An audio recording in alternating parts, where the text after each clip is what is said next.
Hey everybody, I'm going to try something new and talk about like articles or excerpts of books that I have read or maybe some that I will read and send them to you in really quick 2 or 3 minute snippets to see if I could pass along some knowledge around trauma-informed work. That way, a lot of us have too much on our plates to come to full trainings, so maybe this is something that can work.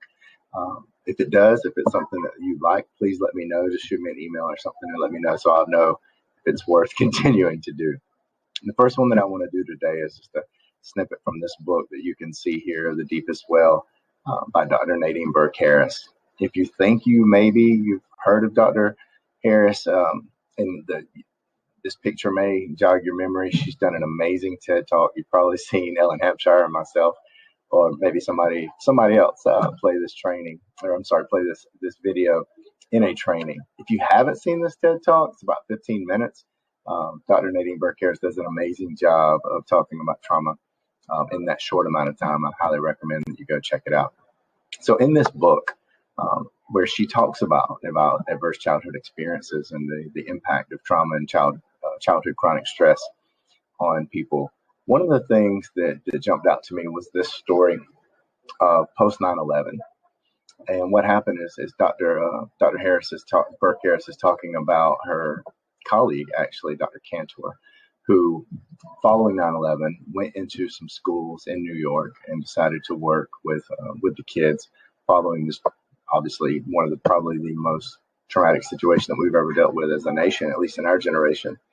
And one of the things that she did was she was wanting to work with students, as we do. Kids work well processing and talking about trauma through drawing, through the arts a lot of times.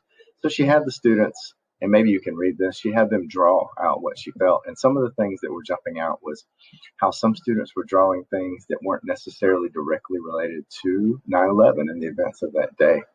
One of the things I tried to recreate here, probably pretty poorly, was from the top of this page, as you can see, is one student drew the Twin Towers like in the aftermath, like, or, in the background, almost like an afterthought, when the main focus of the story that they were drawing out were two kids pointing guns at each other, as if they were about to engage in battle. And it really was an insight onto what these students were dealing with. And the hypothesis from Dr. Cantor was that the students and the kids who lived in the closest general physical proximity to ground zero were going to be exhibiting the highest rates of traumatic symptoms. And what she found really quickly was that was not the case. In fact, students who lived closest to ground zero, she found, were more affluent. And because of that, even though they had suffered a horrible traumatic event, had more resources and an ability to have more buffers in their life to promote resilience, to build resilience, and to help them buffer those effects of chronic stress and trauma.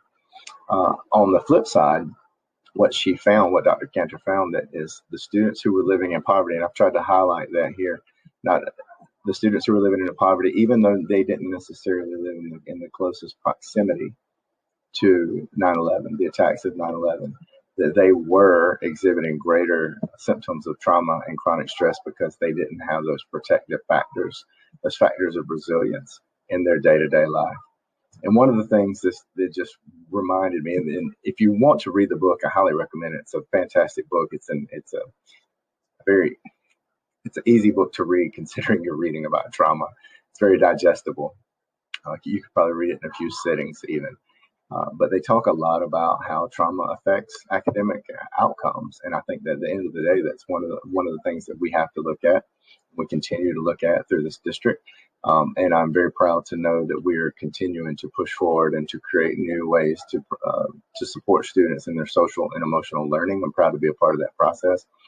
But just remember that kids that are coming into your classrooms and into your schools that are experiencing high rates of poverty, their nervous system is a lot of times in overload.